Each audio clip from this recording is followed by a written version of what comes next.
Lifestyle on Wheels is brought to you by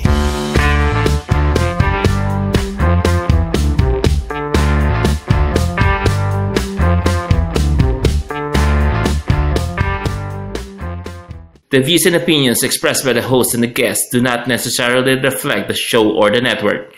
For your comments and suggestions, you may email us at motorcyclenewsmagazine@gmail.com. Good afternoon, televiewers. My name is Tyron. And I'm Joel. And welcome to Lifestyle on Wheels.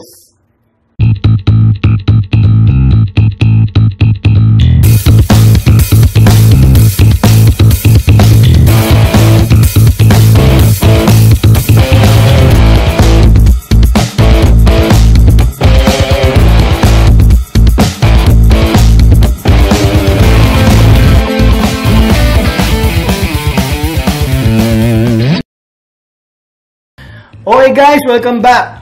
Para po sa ating Motorcycle News, ano ba meron sa atin ngayon? Alam mo, marami tayong pag-uusapan ngayon eh. Pag-uusapan natin yung dalawa sa pinakamagaling na racer na dumating dito sa Pilipinas. MotoGP racers to. Yan, kaya abangan nyo yan mamaya. Yeah. And of course, para sa ating car size segment, ipapakita natin ang nanalo sa ating palaro. Anong palaro ba to? Nag-post lang naman tayo sa car side segment na kung sino may pinakamaraming Facebook likes, alright, yun ang i-feature natin ngayong araw na to. Uy, ilan ba nakuha niya? Marami. Madami. Mukhang 100 plus yata to eh. Right. Pero mamaya abangan nyo yan. And of course, para naman sa ating Ride Along Motorcycle Tours, Ride along! yes, pag-uusapan natin ang Day 3 ng kanilang Baler Tour. Day 3 po yan sa Baler. The best, the best. Okay, sila Pat, si Borge, at si Ratsky! Alright. And of course, mamaya, ang isa sa pinakaabangang segment, ang Driven to Ride. Boy, si Papa Joey Storm. Exactly. Bagyo yan, bagyo. So mamaya, panoodin natin ang kanyang segment. Dito lang po yan, mangyayari ngayong hapong ito sa Lifestyle on Wheels. Yeah, boy.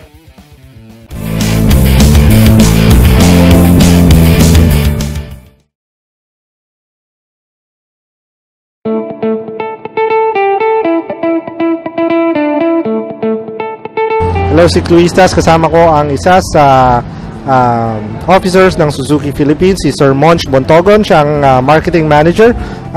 Nandito siya ngayon para invite tayo para sa isang malaking event this February 26, ang Suzuki Raider R150 Summit. Sir, ano ba tong event na to at para sa mga hindi nakakaalam, can you give us a short background of this event? So the Raider R150 Summit is now on its second year. We started this last year. Basically, it's a gathering of all Suzuki riders, our club members, and even the privateers. Basically, anybody who has a Suzuki motorcycle is invited to attend this huge gathering of all riders. It's gonna happen this coming Feb 26 at the World Trade Center. So we're inviting everyone. Please come and join us. Have fun with us. We will be doing a lot of games. We'll be raffling off really good prizes. And it's basically a celebration of all our riders for the success that we had in 2016. To be clear, hindi lang ito para sa mga Raider 150 owners. Para to sa lahat ng owners ng any Suzuki motorcycles, tama ba? Yes, that's correct. So basically, we're inviting all riders for Suzuki. May it be other models like Smash, SkyDrive, Next, everything. Lahat invited para umattend dito sa malaking gathering ng mga Suzuki riders this coming Feb 26. Ayan, si Clovisas, narinig nyo from Sir Monch. Sa Feb 26, punta tayo sa World Trade Center at para makasama natin ang lahat ng mga Suzuki riders. Sir Monch, congratulations and see you there po. Thank you. Okay guys, welcome back. Para po sa ating Motorcycle News segment, Titan, kwento mo nga.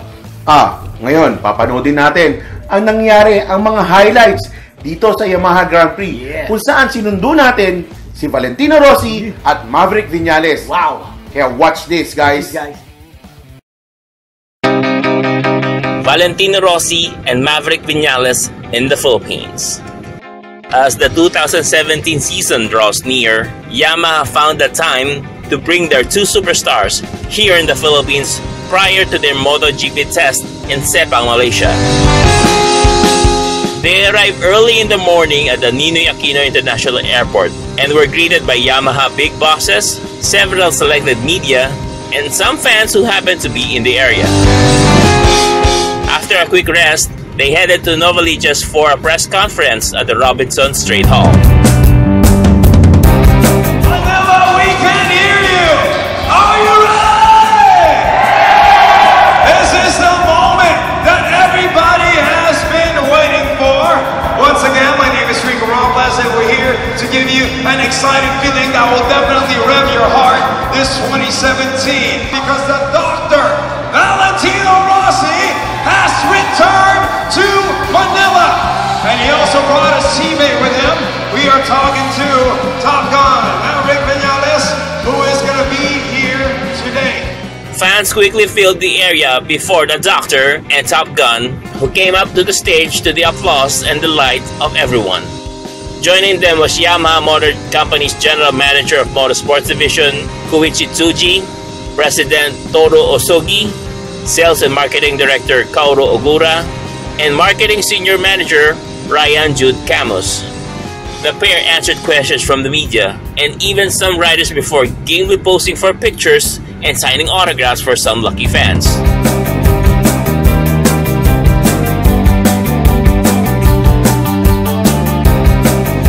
They then suited up their leathers and greeted the crowd at the makeshift racetrack before swinging their legs on two specially prepared Yamaha Sniper 150 MXs. We are proud to introduce to you in just a few moments the newest addition to our family, to our Yamaha racing family, the Top Gun, Maverick Vinales, with the Dr. Valentino Rossi. They are Yamaha's MotoGP superstars, and it is our goal that they inspire each of you to become racing legends as well. The Yamaha Grand Prix has been elevating rider skills for 8 years now. So nakakawalang taon na po tayo, pawalang taon na po ng Yamaha GP ito. And Filipino riders are getting even better and being recognized internationally. Today, may you race better than before, be inspired by our guest riders, become legends right here at Yamaha Grand Prix 8. Thank you, and let's enjoy the race. The crowd roared as the two headed towards the starting line to pose for pictures with the Yamaha GP riders. Both riders signed their respective snipers before heading out for a few laps to the delight and thunderous cheer of the crowd. 5, 4, 3, 2, 1, go!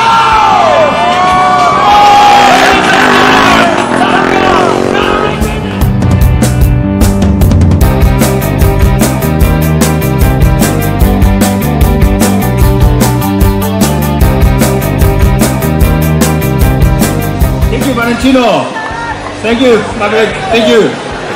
So now I'm going to declare officially. Okay, okay. Yamaha Grand Prix start now. It is official. The race.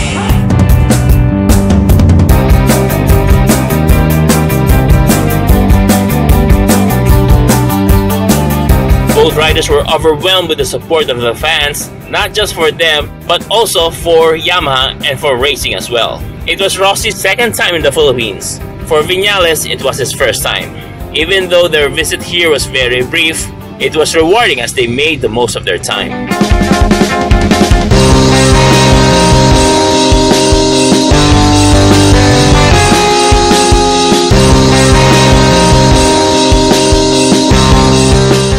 The movie star Yamaha duo had to pack their bags and fly to Malaysia in the afternoon as they begin their 2017 season with a pre-season test at the Sepang International Circuit.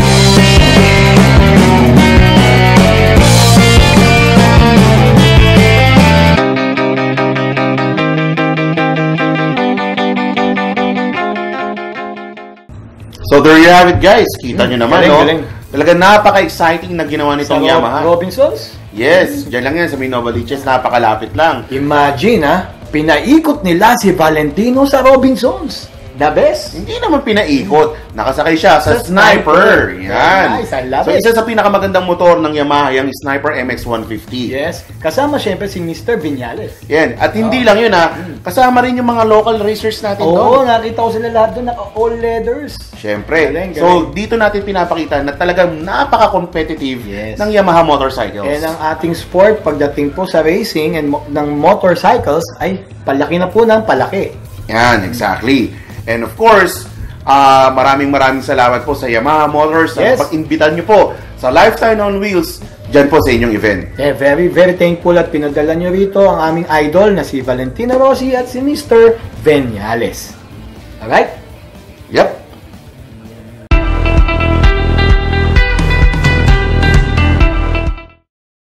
Alright, welcome back guys! Ito naman yung car side segment natin. Ano ba meron pare? Papakita lang naman natin sa kanila yung nanalo last week ng aming contest. Ito yung may pinakamaraming Facebook like sa ating page. Alright, So, mukhang maraming kamag-anak to. Hindi lang kamag-anak, kaibigan, supporter. Alam mo ba, itong ating kasamahan nagda-drive ng isang Light Ace GXL. Oy, men, nagkaroon kaming dalawa niyan. That must be for me, the best van ever. Okay, what else pare? Actually, tama ka dyan, no? Best van. Actually, I believe 5K yung makina niyan. So, 5K? Yeah. Meron din ako niyan, pare. I believe it's a 1992 model, 90 model. Light Ace. Hindi pa pinapanganak si Derek. Oo, pero ganyan na katagal ang Light Ace yan. And of course, mahal na mahal niya itong ano niya. At napakaganda ng story behind the wheels. So, kaya mga car-siders, panoodin nyo to.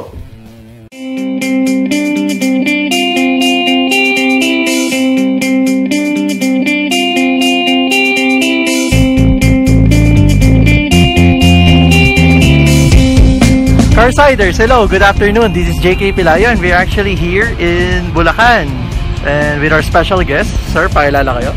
Hi, I'm Sholem Magbalo na from Taguig. Alright, Sholem. Sir Sholem, by the way, is yung nanalo sa ating online contest for the best daily driven car or van, so to speak. So, sir, I can see that this is a Light Ace. So, tell me more about this car, sir. This 1996 Toyota GXL Light Ace. It's all power, and then I chose this car because talagang since nung bata ako, talagang na-inlove na ako sa kanya. So, nadala tayo sa passion mo sa fan na to. Grabe, no? Hindi lang pampamilya, pamporma pa. Kung ako, papipiliin sa'yo na best feature sa kotse na to, ano bang mapipili mo? Siguro, mapipili ko siya kasi although na, sabihin natin van siya, pero size pa rin siya ng mga sedan, but pinataas lang yung roof. Pero ang kagandahan kasi dyan, pwede mong gamitin pamporma, pampamilya, and then marami ka pwede mo sa kanya. Ayun. So basically, pampamilya talaga, hindi lang pampapogi, pampamilya pa. So kahit mag-asawa ka man, pogi ka pa rin, di ba? Hindi naman, oh. Talagang kita mo daily driven from the paint scheme coming through the overall presence of the vehicle. Halatang ginagamit to everyday. Yes. Nagdadrive mo. Di ba? So, ikaw, kung tatanungin ko, after 10 years, 20 years, do you want to still keep this car ba? Absolutely, yes. Siguro, ipapasa ko na siya sa baby ko. Yun. So, baby boy, baby girl? It's a baby boy sa ngayon. As of now, baby boy. Pero siguro, kung masusundan, baka meron din baby girl. Ayun. Nice one, boss Sholem. So, by the way, Sholem had a wonderful opportunity to ride shotgun with me sa autocross kanina. So, sir, one word, ano ba experience mo so far sa event?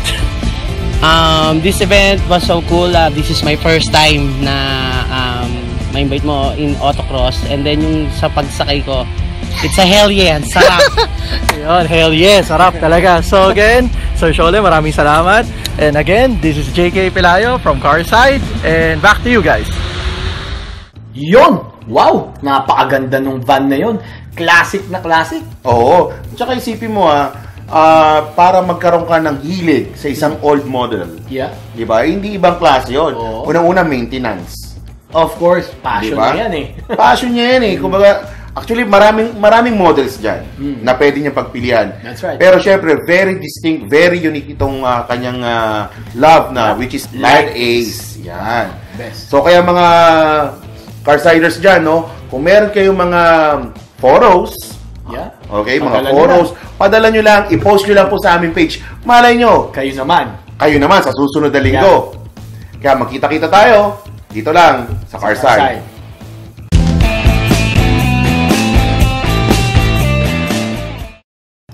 Ito na pinakahihintay ng lahat.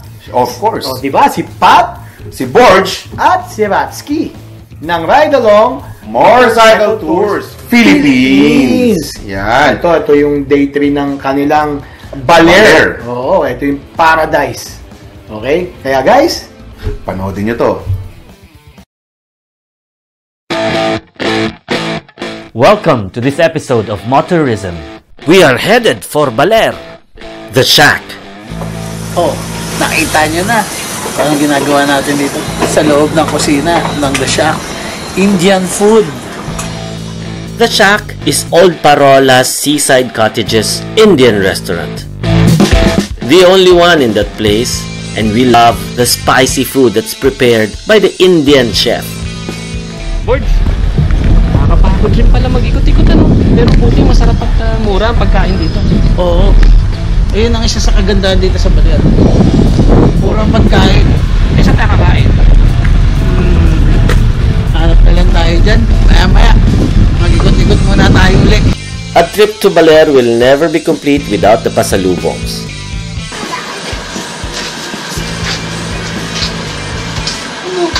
Hindi ka pa tapos? Teka, namimili ko ng pasalubong para sa uuwian natin. Ikaw, nakapamili ka na ba? Meron na kanina pa. Hindi nga rin ako eh. Mura po. Oo, mura. Aside from t-shirts and other paraphernalias about the tourism destination that is Baler, try to look for Nanay Pasing's peanut butter and Aling Rose's suman. Kita mo to? Ito yung pinakain ko sa'yo kanina. Pasita peanut butter. Ito ang kilala dito sa Baler. Panalo to, masarap. Tapos, meron tayong choco peanut butter. Ate, imbitahan niyo naman sila rito. Meron po kami mga produkto na peanut butter, choco peanut po, mixed nuts po, at silly paste at bagoong po. Dito po sa Pasitas, pasalubong po dito po sa Baler Aurora. Isa sa mga pwede nating ipampasalubong pag nandito tayo sa Baler. Pakumbo. Mura ba yan? Ate, magkano nga ba ang ganyan? Alin po? Pakumbo. Dito po. Yeah. 1 po, 20. 20 ang isa. Okay, ito. May 50 po, tapos may 100, isang tali, tatlo po siya. So, mga ano yan? Malagkit? Opo, yung malagkit po na 6 po sa puso.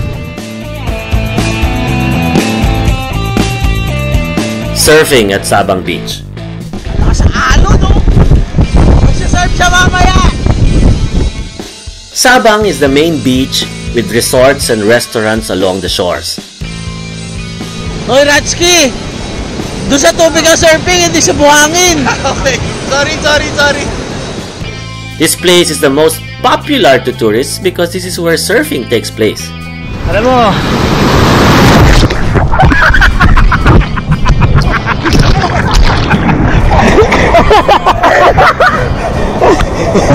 hindi ko nakita yung alat! Ano, okay dito sa Baler kasi yung tubig. Warm water dito malamig. It is a 2-kilometer stretch of gray sand facing east over the Pacific Ocean. Bel! Ano sabi mo? Kaya pala binabalik-balikan ng surfing. Kasi, pag hindi mo nakuha, ulitin mo. Pag nakuha mo, lalo mong ulit-ulitin! Sabang Beach is said to be the surfing birthplace of the country, Masarap dito sa Baler! where it was first discovered and served by the production crew of the movie Apocalypse Now in 1979.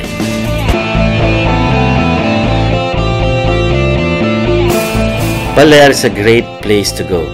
We love the food, we love the accommodation, we love surfing, and of course you get to visit the falls, you get to go into museums, and all of that is within the town. Hi, I'm Pat. Chama si Borg! At ayun naman si Ratsky. And we're from Ride Along Motorcycle Tours. So first, thank you for being with us here in our episode sa Baler. Masayang-masaya kami, lalo na yung taong nandyan sa camera na aapiran ko ngayon, si Rovel. It's been a fun ride. We're on the way back and we want to enjoy more of the episodes in the coming weeks and months. So stay tuned to us. We believe that life is a journey, so you have to enjoy the ride. So let's ride! So motoristas, you have got to visit Baler.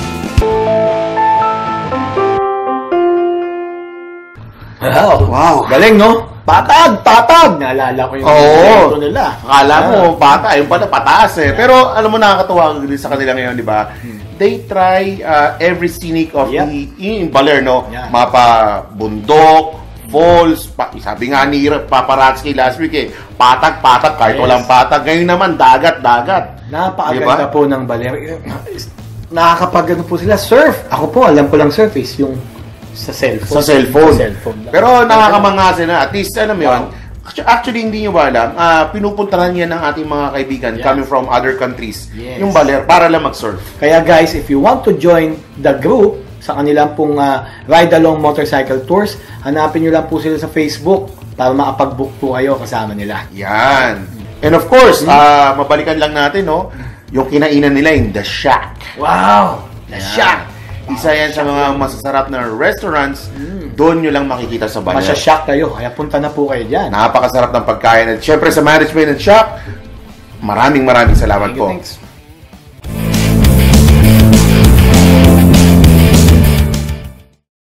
Alright, and now, ito na, ang pinakahihintay natin segment. Ay, nako, ito na po ang tinatawag na bagyo sa TV. Si Mr. Joey Storm! Kaya guys, panoorin nyo, Driven to Ride.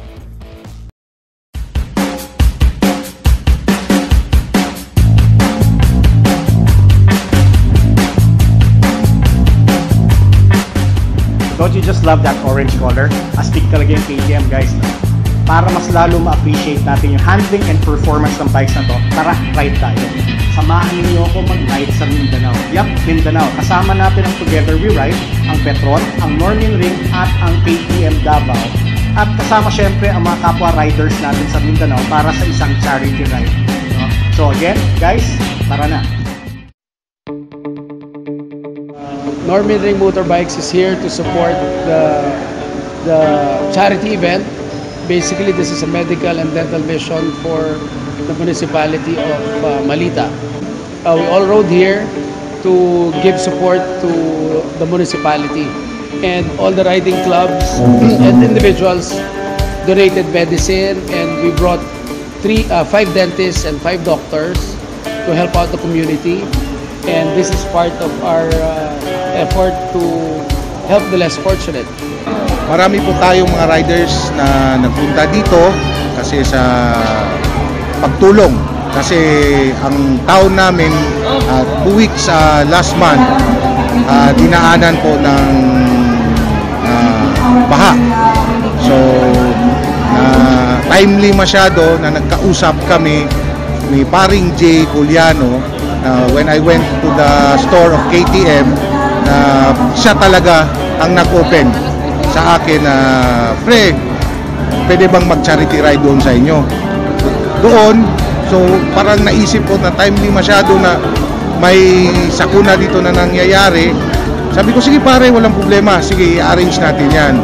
So hindi namin in-expect na ganito kadami ang mag-participate and mag-operate and magbigay ng support. Ito kami ngayon sa Malita, sa Davao Oriental.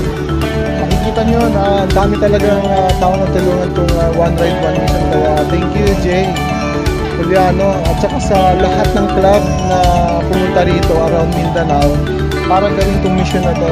Tamang-tama kasi na may calamity. So I hope na mangyari din to around Mindanao. Hindi lang sa Mindanao, pati sa buong Pilipinas. Kaya kaming mga taga Manila, total support dito sa One Ride, One Mission. We're here to support the riding community, yung kung ating mga nagmomotorsiklo na nagbumabiyahe sa buong Pilipinas, no? So ngayon po, bukod po sa ginagawa nilang biyahe, hindi lang yung support namin na ginagamit nila sa kanilang pagpunta sa mga lugar, kundi ginagamit nila to sa pagtulong sa mga nangangailangan natin mga kababayan katulad po ng mga nakapila dito ngayon. At isa pong napakasayang tanawin po ngayon na makikita po natin yung mga riders po natin, karamihan po sa kanila na nandito ngayon, mga doktor, nagre-render ho ng libreng serbisyo sa ating mga kababayan. At the same time, magbibigay po sila ng mga gamot. Yun nga po isa nakausap ko, nagbunot pa ng ngipin. So, talagang sa akin, as a supporter of this program, One Ride, One Mission, I'm very much satisfied and I'm looking forward to many more mission to come. Gusto ko magpasalamat sa mga motorcycle clubs na dumalo at tumulong from Central Mindanao, South Mindanao, North Mindanao, and Western Mindanao. Maraming salamat po, buong Pag-iya of Petron, Together We Ride, sa Raymond Gabriel and Mama Lou Gabriel, and especially Driven to Ride and High Temperature Breezes, Schaefer, Oils of Davao. Salamat din sa mga doktor na tumulong, Dr. Fuentes, Dr. Babol, Dr. Ruperto, Dr. C, and Dr. Miguel. Sana madagdagan pa sa mga gustong tumulong. Huwag po kayong magdalawang isip na sumali. Welcome po lahat. Sometimes it's not always about riding, no? It's not just about riding motorcycles, just enjoying the ride. There are times that riders come together and work for a noble cause, no? Katulad ng nararanasan ngayon. Nandito po tayo sa Malita, sa Mindanao, kung saan ang mga riders ng Mindanao ay nagsama-sama para bumuo ng isang medical mission. We are here at One Ride, One Mission, Mindanao, no?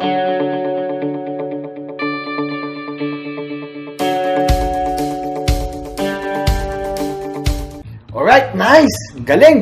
Basta Driven to Ride ni Mr. Joey Storm. Ano ba masasabi mo pa sa mga dadating niya mga storya? Abangan nila, marami pang bike reviews, marami mga celebrity siyang i-features, mga shops. So, lahat po ng inside and outside motorcycle and auto industry, name it, he has it. Yeah. Kaya, guys, lagi nyo supportahan at abangan ang Driven to Ride dito po sa Lifestyle on Wheels. Every Saturdays po yan, lagi sa PTV4. So, mga televiewers, natapos na naman ang 30 minutes ng ating pagkukwentuhan. Hala! Napakabilis talaga ng oras. That's right. Pero of course, bago po mahuli ang lahat, we would like to thank our sponsors.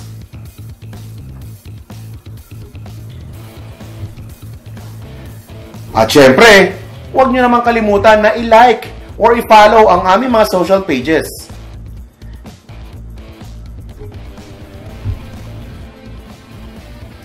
At kung meron naman kayong mga comments and suggestions, huwag kayong magmatubili, mag-email sa amin sa motorcyclenewsmagazine@gmail.com. At nga pala, syempre, pag gusto nyo mapanood yung mga past episodes, just visit our website. And there you have it, guys!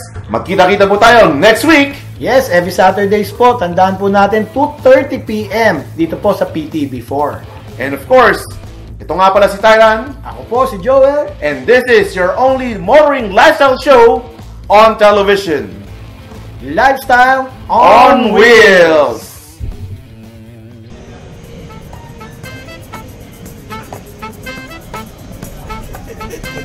Good afternoon, televiewers. I'm Tyran. I'm Joel. And welcome to Lifestyle on Wheels. Wala ako. Ulit. Ciao, ano po kasi? Pasita suka. Sukang balik. Maungutal ka tatalap. Okay guys, Valentine's. Pampamaganang dila at nguso yun yung super spicy. Katulad dito. Pag ganyan magiging maga. So mga televiewers, magkita-kita po tayo next week. Sa Sabado, lagi. Tuwing Sabado. Sige. Katingin ako sa cellphone. Ulit. Okay. Lifestyle on Wheels is brought to you by